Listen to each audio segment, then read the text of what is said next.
그래서 1970년대 들어서는 주택 청약 제도가 시작이 되고요. 그럼 고민을 합니다. 어떤 사람들한테 우선권을 줘야 될까? 1970년대 들어서는 주택 청약 제도가 시작이 되고요. 어떤 주택 관련 예금을 만들고 여기에다가 일정 수준의 돈을 일정 기간 넣어준 사람한테 주택 청약을 하게 해주는 이런 제도를 만듭니다. 한마디로 주택 청약 예금이 시작된 거죠. 처음엔 되게 단순했어요. 주택 청약 이 예금 통장에다가 특정 기간 이상 돈을 부으면은 그냥 1순위를 줬어요. 그 다음에 1순위가 많으면은 추첨을 하거나 이런 식으로 돌아갔습니다. 그러면 나는 1순위인데 너무 많이 떨어졌어. 사람들이 불만이 막 생기니까 6회 이상 탈락자는 먼저 주고 그랬어요, 옛날에. 영순위 있었습니다, 영순위. 왜냐면 10번씩 떨어지고 그러니까 열불나잖아. 그 정부에 대한 불만, 야, 이거 조작 아니야? 뭐 이러니까 6회 이상 떨어지면 순위를 올려줬어요, 영순위로. 요런 제도가 있었죠. 강남 개발이 막 되면서 청약제도가 불타올랐는데, 그러다가도 또 뭐 그냥 강남 개발 어느 정도 끝나니까 그냥 저냥 가고 있었는데, 이 제도가 다시 한번 고도화되는 시점이 옵니다. 한마디로 아파트 개발이 막 미친 듯이 되는 우리나라 대아파트 시대의 문을 여는 사건이 1990년대 펼쳐지거든요. 90년 초반, 80년대 후반. 뭘까요? 신도시. 맞아요. 신도시가. 그때 당시에 대통령이 누구였죠? 노태우 정권인데 제1기 신도시가 1990년 초반에 시작이 됩니다. 그때 노태우 시절에 외쳤던 보통 사람입니다. 외쳤던 건설 호수가 몇 호인지 기억나십니까? 200만 호입니다. 200만 호. 어떻게 이렇게 잘 알아? 백날 연구하면 뭐해? 자기 집도 없는데 백날 연구하면 뭐해? 그때 내세웠던 게 주택 200만 호 건설인데, 주택 200만 호는 상상을 초월하는 규모라고 할 수 있어요. 서울 인구가 1000만이 안 되던 시절인데 200만 호를 지으면, 물론 말도 안 되는 규모였기 때문에 이거를 다 채우는 데는 엄청난 시간이 걸리고, 그때 당시에 다 채우지도 못했습니다. 하여튼 제1기 신도시가 건설이 돼요. 어디입니까? 일산.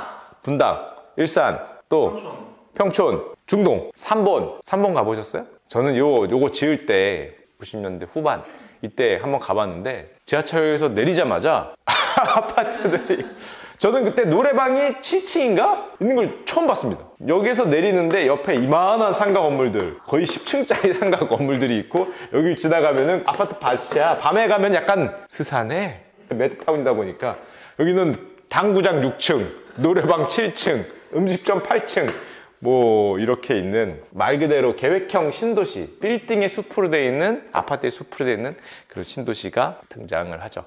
그리고 왜 주로 아파트로 졌냐? 그때 전에도 서울은 강남에 아파트가 많았지만 주택이 꽤 있었어요. 주택이 많았던 시절입니다. 그런데 신도시에는 주택을 짓기가 힘들어. 요즘과 달라서. 1기 신도시에는 왜일까?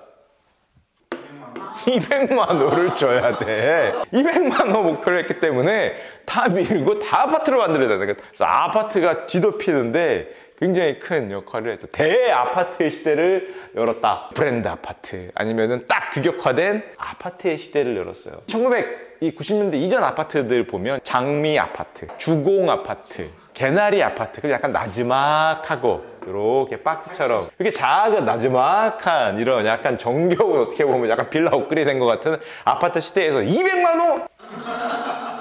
자, 이런 시대로 우리의 주거 문화를 완전히 아파트로 바꾸는 이제 그런 시대가 열렸습니다. 자, 근데 저렇게 많은 아파트가 지어지다 보니까 더 많은 사람들이 관심이 폭발하죠. 내 집이 없었는데 정부가 대규모 아파트 건설을 해서 나한테 집을 주겠다라는 거잖아. 청약제도에 대한 관심이 폭발합니다. 사람들이 다 1순위로 하려고 그러고 경쟁이 너무 치열해지니까 이 아파트 청약제도가 더 강화돼요. 소위 말해 빡세죠. 복잡해지고 1순위가 되기도 더 어려워지고, 예를 들면 그때는 이제 나이 제한이 35세 이상 5년 이상 무주택을 해야 1순위가 되고요. 아파트 당첨 경험이 한 번도 없으면 1순위 안 준다, 이런 것도 생기고요. 전매 제한 이런 거 생기고요. 주택이 2개인 사람한테는 1순위를 안 준다, 이런 제도들의 근본이 이제 이때 막 발생을 합니다. 제한을 둬야 될 거 아니야. 다들 하려고 그러니까 가장 없는 사람한테 먼저 줘야 된다, 이런 명분이 있으니까. 그래서 자네가 못 받았어요. 너무 많아서. 막 규제 생기고 아파트 막 짓고 왁 하고 화랑으로 가고 있었는데 뭐가 옵니까? 1997년이 왔다.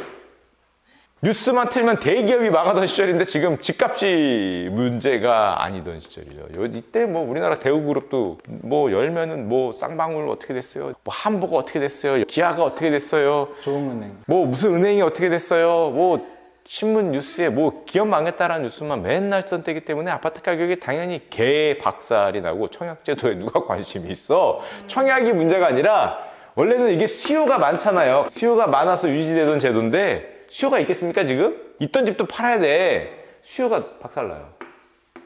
가뜩이나 공급은 안 되는데 수요가 박살나니까 답이 없는 거예요. 그렇게 어떻게 됩니까? 이 제도가 규제들이 싹 없어져요. 저는 1순위가 안 돼서 어차피 안 돼. 아니야 괜찮아. 너 1순위 해줄게. 너 안 해도 되는데 아니야 괜찮아. 너 0순위도 해줄게. 너 규제를 다 없앨 수밖에 없죠. IMF 때. 이 뭐 집값 떨어지고 지금 난리 나고 제발 제 아파트 사주세요 막 이러고 있을 때니까. 그때 샀어야 됐네. 그때 샀어야 돼. 태어는 났습니까? IMF 때 태어나지도 않았어? IMF를 보지 못했잖아. 자, 내가 저런 애한테 IMF를 소개하고 있으니 참 역사책 보는 거 아니야. 무슨 역사책이야. 자, 그래서 IMF 때 그런 어려움을 겪어서 제도가 또 한번 크게 흔들려서 청약제도가 또 많이 약화돼요. 이런저런 규제가 없었지만 우리나라 아파트는 어떻게 됩니까? 언제나 이거죠. 이게 한 번 있었지만 2000년대가 옵니다. 우리나라 $10,000에서 $20,000로 불꽃같이 오르던 시절. 중국의 영향을 받고 수출 너무 잘 되고 지나가던 강아지도 $10,000 이불을 물고 달리던 2002년 월드컵을 하던 그런 그냥 뻗어나가는 대한민국의 힘이 엄청나던 시절. 아파트 가격 당연히 좋았죠. 당연히 또 청약제도에 관심이 많이 쏠려요. 자, 그러다 보니까 다시 규제가 강화됩니다. 여러분들이 뭐 많이 아시는 투지 과열 지구, 뭐 전매 제한, 무주택자 우선 공급 이런 원칙들이 다시 등장을 하고요. 특히 2007년에 아주 중요한 제도가 등장합니다. 사실상 현재 청약제도의 근간을 이루는 제도가 등장을 해요. 동동이 몇 점입니까? 저 점수요? 네. 몰라요. 점수가 안 있어요? 점수가 저때 생긴 거예요? 계좌에 안 나오던데. 청약 점수제도, 청약 가점제가 2007년에 등장을 해요. 왜 등장을 했을까요? 아까 전처럼 뭐 나이 제한, 전매 제한 이런 거 아무리 걸어도 변별력이 별로 없어. 1등급이 너무 많아. 그럼 어떻게 됩니까? 국어 90점 이상, 수학 80점 이상, 60점 이하 꽈락은 없어야 되고 뭐 이렇게 복잡하게 들어가야 변별력이 생기잖아요. 누구는 1등급이고 누구는 2등급을 정해야 되는데 다 1등급이다 보니까 안 되는 거예요. 그래서 변별력을 위해서 놀랍게 거의 수능이죠. 거의 수능. 청약 가점제라는 게 등장을 합니다. 여러분들 한 명 한 명 머리 위에 점수를 띄워놓는 제도가 등장을 해요. 72점, 48점, 36점보단 48점 먼저 줘야겠네. 그럼 너 보다 공평한 걸 위한 제도긴 한데 이게 뭐 복잡하잖아. 점점 점수를 막 따져야 되기 시작하면서 이제 막 머리가 복잡해지는 거죠. 비대해지는 이런 양상으로 갑니다. 자, 그러면 청약 가점제 점수 기준 어떻게 돼요? 가끔 신문 보면 오 만점 통장이 등장했습니다 뭐 이런 뉴스가 떠요. 어떤 아파트 분양받는데 만점이 몇 점입니까? 100점. 30점? 자네들은 아예 관심이 없구만. 아예 100점. 먹고 살기 바빠. 자, 우리 만점은 이제 84점입니다. 우리 청약 가점제 과목은 세 과목이 있어요. 국영수처럼 세 과목만 잘하시면 됩니다. 자, 첫 번째 과목은 무주택 기간입니다. 아, 무주택 자신 있어요. 자신 있어요. 무주택 기간 15년. 무주택 과목 점수 만점은 32점입니다. 우리의 두 번째 과목은 부양가족입니다. 아, 이거 근데 좀 개선을 해야 돼요. 1인 가족 이거 차별이에요. 역차별이에요, 역차별. 나면 되잖아. 저 혼자 어떻게 나와요? 야, 두 번째 과목은 여러분들이 오늘부터 노력하시면 점수를 올릴 수 있는 부양가족입니다. 자, 부양가족 수는 6명까지 됩니다. 35점짜리 과목입니다. 점수가 제일 높아요. 한 번에 3쌍둥이씩 막 나면은 점수가 팍팍 올라갈 수 있습니다. 4쌍둥이랑 한 번에 났다! 바로 가는 거예요, 바로. 부모님 모시고 살고 애 셋 낳고 막 이러면은 만점을 향해 가는 겁니다. 마지막 세 번째 과목이 청약통장 가입 기간이 있어요. 요것도 15년, 요거는 17점짜리입니다. 간단하죠? 여러분들 머리 위에 이런 점수를 매겨줍니다. 무주택 기간 길어야 되고요. 아이 많아야 되고요. 청약통장 오래 넣었어야 돼요. 그러면 이게 국영수입니다. 이 점수에 따라서 청약시장에서 내가 몇 점인지 몇 점짜리 통장인지가 결정이 됩니다. 자, 여러분들이 이걸 얘기하는 도중에 과목에 대한 불평, 불만을 성토하고 있죠. 이게 말이 되냐고. 자, 그래서 여러분들이 성토하는 바로 이 문제가 발생을 합니다. 청약 가점제의 가장 큰 문제는 뭘까요? 왜 여러분들이 성토합니까? 여러분들이 부양가족이 없으니까. 불리하죠. 불리해요. 청년이 불리해요. 근데 불리하다는 말은 또 약간 어폐가 있는 게 아니 오래 기다린 사람이 받아야지. 야, 더 필요한 사람, 애 셋 있고 이런 사람이 받아야지. 혼자 있는 사람이 더 급한가? 이런 논리가 있습니다.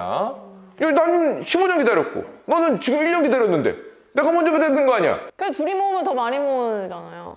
둘이 벌어봐야 우린 입이 다섯이야? 야, 너는 입이 하나잖아. 어쨌건 이제 막 사회에 들어온 청년들은 점수가 높을 수가 없어요. 한마디로 청약시장에서 청년들이 집을 받을 수가 없다는 엄청난 문제점이 생깁니다. 바꿔야 돼요. 그걸 바꾸잖아요? 나의 셋이야? 15년 기다렸어? 내 차례 기다리고 있는데 지금 막 들어온 네가 거기서 그걸 받아? 너 몇 명 있어? 우리 100만 명이야 한 나이당? 네 30만 밖에 안 되잖아. 안 되죠? 안 돼요. 표로도 안 되고 뭐로도 안 되고 이 제도가 뒤집히기도 어렵고 청년들은 청년들대로 청약시장에서 완전히 밀려나게 되죠. 대부분 집을 받는 분들이 나이가 40대, 심지어 많으면 50대까지. 물론 더 오래 기다린 분들이기 때문에 논리적으로 맞다 틀리다를 떠나서 현상은 그렇게 됩니다. 근데 2019년, 2018년, 2020년이 직급이 올라. 나는 못 받아. 청약시장에서 어차피 점수 안 돼. 나는 4등급 이하야, 4등급 이하. 지금 1등급도 받을까 말까 한 판인데 여기에 못 받는단 말이에요. 그러니까 여러분들이 뭐를 합니까? 영끌이란 걸 합니다. 부동산 영끌. 어차피 청약시장에서는 못 받으니까 지어져 있는 아파트를 사죠. 그래서 가격을 영원을 끌어서 대출을 받아서 막 올리는 게 청년들이 20대, 30대 아파트를 샀다. 청약보다는 라는 말이 많이 듣는 게 이거 안 되기 때문에. 그러니까 당연히 불만이 폭발하죠. 하지만 니들이 불만을 아무리 얘기해봐야 사실은 뭐 투표율도 낮고 뭐 머릿수도 작고 뭐 커뮤니티에서나 불만을 얘기하지 정치에서 결정하는 거죠. 정치가 모든 이런 걸 결정하는 대화 타협을 하는 곳인데 말로는 야 열받는다 하면서도 뭐 야 이번에 선거했냐 그러면 누구 나왔어요? 야 니네 후보가 뭐라 그러더라. 아 걔가 우리 후보예요? 뭐라 그랬죠? 관심이 없단 말이에요. 유일한 방법이 있습니다. 이 상황을 해결하는. 뭐가 있습니까? 우리 청년들의 목소리를 대변할 수 있는 단 한 사람. 네가 나가겠다고? 출마하시겠다고요? 네가 하겠다고? 어쨌건 이런 불만이 생기기 때문에 이 청년들의 불만을 잠재워야 돼서 뭐가 생깁니까 또? 청년을 대상으로 한 청년 우대형 청약통장들이 등장을 합니다. 원래 청약통장이 금리가 낮죠? 금리가 낮은데 금리를 더 줘. 비과세 혜택, 한도도 늘려줘, 소득공제도 해줘. 뭐 이런 식으로 달랩니다. 네가 집은 못 받았지만 금리라도 좀 많이 받았잖아. 나쁘지 않았잖아. 우리 금리 높다. 야 비과세야. 소득공제도 해줘. 그래도 발끈발끈하니까 아 그래서 2024년 지금은 청년을 대상으로 한 청약통장이 한 번 더 업그레이드 했죠. 역시 모르시는 청년들의 이 아름다운 모습. 아니 청년 모르세요? 청년 통장이에요? 일반 통장이에요? 그건 몰라요. 내가 일반 청약통장인지 청년 우대형 청약통장인지 일단 알아야 되고 그리고 2024년 올해는 청년 우대형 청약통장이 한번 업그레이드를 했습니다. 청년 주택 드림 청약통장으로 업그레이드를 해서 소득 제한을 늘렸어요. 옛날에는 3,600만 원 이하였는데 청년이라는 19세 34세라는 가정하에 이거 5천만 원까지 이제 소득 제한을 늘렸고요. 그리고 금리를 올렸습니다. 청약통장은 금리가 낮기로 유명한데 청년 청약통장은 금리가 높아요. 지금 연간 4.5% 뭐 이상 이렇게 나오고 있는 통장으로 바꿔줬고요. 또 여기 납입 금액도 올렸어요. 100만 원까지 납입할 수 있도록 상향을 했죠. 한마디로 재산 형성을 하는 재형 통장으로도 이제 사용을 해라.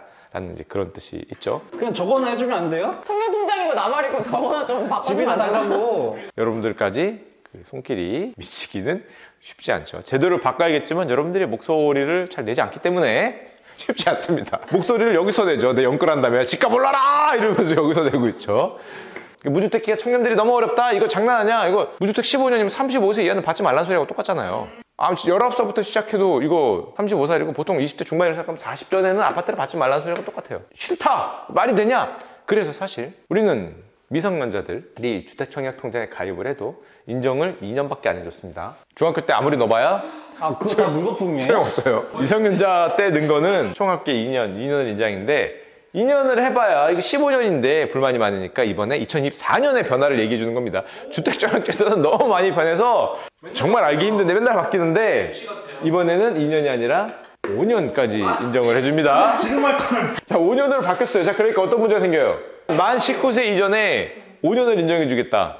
자, 몇 살부터 돈을 이렇게 시작합니까? 그럼 요즘 사람들은 14세부터.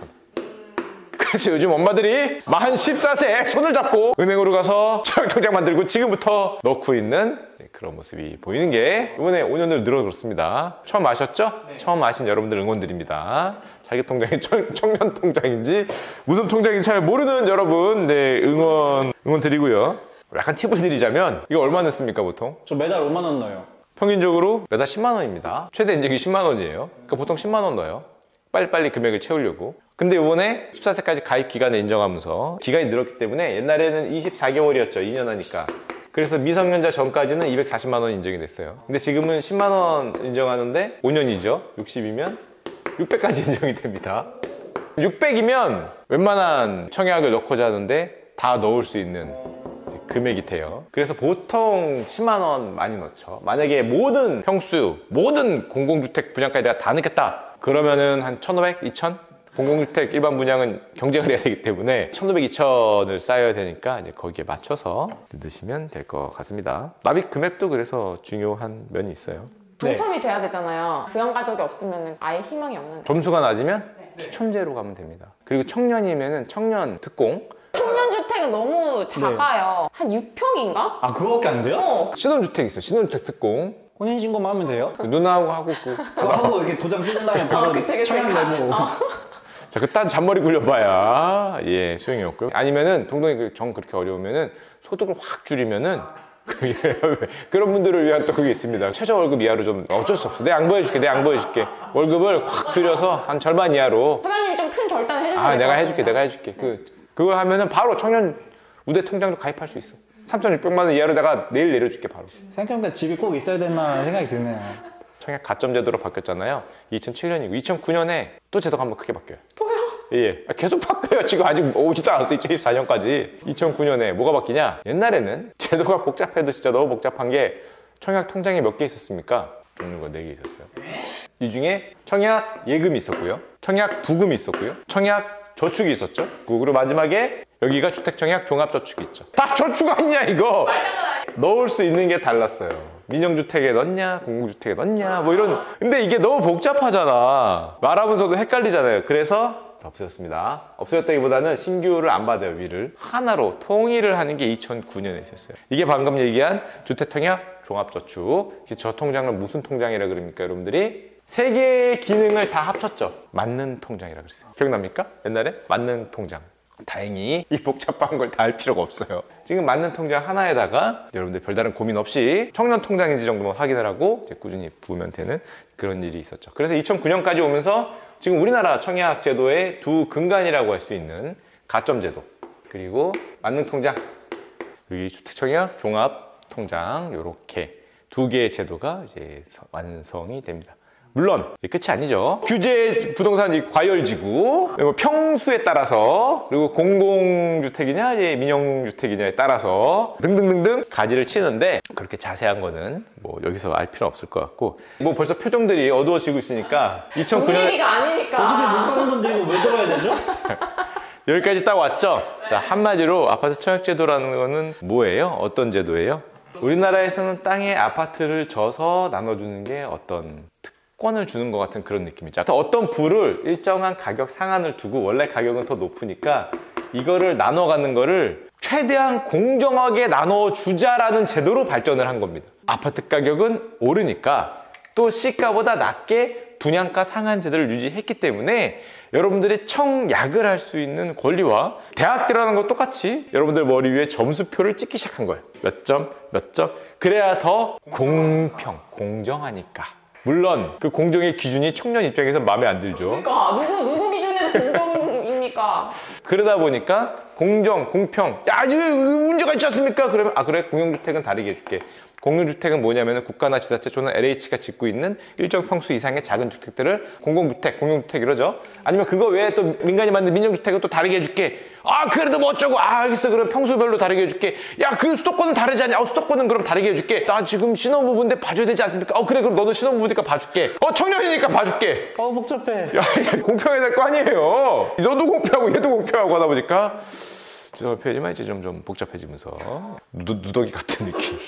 그러니까 외국인들이 우리나라 청약제도를 한번 들으면 아무리 설명을 해도 이해를 못해요. 그러니까 일단 왜 있는지부터 몰라. 아니 자본주의 시대에서 아파트 건설사가 팔면 가서 사면 되지. 아니 근데 자본주의 자리 잡은 지가 언젠데 저걸 왜 아직까지 안 없애는 거예요? 이 부동산 개발의 불을 어떻게 보면은 많은 사람들한테 나눠준 역할을 했습니다. 한마디로 중산층을 만드는데 혁혁한 공로가 있는 제도예요. 우리나라가 중산층 만드는 데 성공했다고 하잖아요. 내 집 장만도 많이 성공해서 부를 많이 쌓았고 이 제도가 영향을 크게 했어요. 아니었으면은 야 대기업, 대규모 부동산 디벨로퍼 뭐 아니면은 자본 많은 사람들이 다 쓸어갔으면은 부동산 가격 상승을 걔들이 다 가졌을 텐데 우리나라에서는 이런 청약제도를 통해서 칼같이 점수를 매기면서 비교적 공평하게 나눠줬단 말이에요. 가격의 상한제를 둬서 이 차익만큼을 나눠주는 효과, 그 다음에 상승분을 더 많은 N명에게 나눠주는 효과를 가져옴으로써 중산층을 만드는데 효과가 좋은 제도였습니다. 다만 다른 나라는 잘 없기 때문에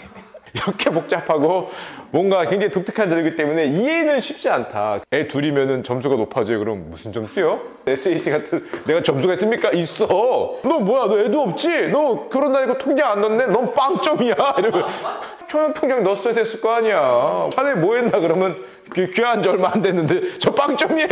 저 아파트 못 받아요? 뭐 그렇게 되는 거죠. 좋은 방법이 있습니다. 무슨 방법이 있습니까? 너무 복잡하고 청년들은 못 들어가니까 97년도에 이게 규제가 싹 사라졌다 그랬잖아요. 그때처럼 이제 집값이 싹 빠지면 돼요. 자, 동동 여기 와서 네가 그거 크게 외쳐봐. 빠지면 됩니다. 그럼 너는 바로 그날로 조리돌림이라 그러죠. 몽둥이 찜질. 다 되면 대거리에 이렇게 걸려줄 수 있습니다. 죄송합니다 여러분. 이런 형평성의 문제. 그리고 계속 제도가 바뀌다 보니까 너무나 복잡해졌죠. 모든 걸 다 알 필요는 없고 다만 청약제도라는 게 뭐고 무장제도라는 게 왜 생겼고 내가 도대체 청약통장이라는 걸 왜 가입해야 되냐, 가점이라는 점수를 인생 살아가는데 그걸 왜 내가 신경을 써야 되냐 라는 거를 이해했으면 됐습니다. 점수가 뭐 몇 점 만점이고 뭐 과열지고 어쩌고 이런 거를 외울 필요는 없어요. 그냥 내가 청약통장에 돈을 넣고 있으면 왜 넣고 있다 정도. 그 분양가 상한제도가 없어졌다 생겼다 해요. 사람들이 들고 일어났다가 왁 했다가 하는 그 이유를 이해하실 필요가 있는 거죠. 마지막으로 끝내기 전에 여러분들 궁금증 몇 개를 해결해 드리도록 하겠습니다. 내가 주택청약통장에 돈을 막 넣어요. 10만 원, 20만 원씩 벌었어요. 막 500만 원, 1000만 원 막 이렇게 쌓여 있어. 문제! 이 돈은 어디로 가 있을까요? 그 은행이 잘 들고 있는 거야. 그래서 그 은행이 뭔가를 활용을 해서 여러분들한테 이자를 주고 있는 거다? 그 예금이랑 똑같이 되는 거야. 아니죠. 주택청약통장에 여러분들이 넣은 돈은 우리나라 주택도시기금으로 갑니다. 저 주택도시기금 운영하던 사람입니다. 주택복권도 마찬가지고. 연기금 세력. 그거 아실 필요 없는데 무슨 세력이에요? 그 기금 받아서 저 같은 사람들이 운용을 하는데 주택도시기금에서 청년 대책을 내놓는다. 청년들한테 몇천억의 대출을 열겠습니다. 아니면 이런저런 복지제도 같은 거를 가끔 발표하잖아요. 공공임대주택을 하겠습니다. 청년 무슨 주택사업을 하겠습니다. 이 돈이 어디 있겠습니까? 주택도시기금에서 나갑니다. 여러분들이 청약을 넣어서 15년째 묵혀있는 그 돈들이 가만히 있는 게 아니라 청년들이나 아니면 약자들을 위한 아니면 공공주택들을 위한 개발 사업에 쓰이는 거예요. 그래서 청약통장에 오래 가입할수록 점수를 많이 주는 이유 중에 하나도 우리나라 주택개발에 도움을 줬다. 국가에 자금을 넣어주는 역할을 했다. 이게 되게 커요. 수십조 됩니다. 왜냐하면 우리나라 국민의 한 2천만 명이 넘게 가입이 되어 있기 때문에 규모가 크다라고 할 수 있고요. 아파트 가격이 오를지 안 오를지 모르겠어요. 하지만 우리나라에서는 아파트 가격이 장기적으로 빠진다는 말은 금기에 가깝습니다. 아파트 상승, 아파트 가격 불패는 거의 믿음이기 때문에 아파트가 상승한다고 봤을 때 어쨌건 아파트 청약을 여러분들이 준비를 해야 되고 제도가 어떻게 바뀔지 모르겠지만 그리고 현재 제도에서는 최대한 길게 그리고 적정 금액을 넣는 게 가장 유리하게 되어 있습니다. 청년 같은 경우에는 비과세라든지 뭐 세액공제 같은 혜택도 있고 금리도 높게 주기 때문에 뭐 여윳돈이 있으면 사실 중간에 빼도 내가 아파트 청약 못 받는 것 뿐이지 뭐 별다른 건 없어요. 근데 잘 안 빼죠. 그걸 중간에 깨면은 그동안 쌓아놨던 게 다 날아가는 겁니다. 10년 넣었는데 이건 다시 시작해야 되기 때문에 잘 안 빼는 돈이 되죠. 근데 요즘에는 2024년에는 미성년자 이전에 5년을 인정해 준다. 14세부터 10만 원씩 넣어도 횟수가 다 인정이 되기 때문에 최대한 빨리 그 연수를 채울 수 있다는 게 있죠. 만약에 소득공제 혜택을 내가 최대로 받고 싶다. 그럼 월 20만 원씩 넣으면 됩니다. 또 이 얼마를 넣어야 되냐? 그러니까 본인이 원하는 평수나 본인이 원하는 아파트 형태에 따라 다릅니다. 평수가 크면 클수록 자금이 좀 많이 쌓여 있어야 되고 본인이 85제곱미터 이하만 노린다. 한 300만 원 정도만 유지해도 되기 때문에 사실 그렇게 비용이 부담이 크진 않아요. 쌓아두는 돈이.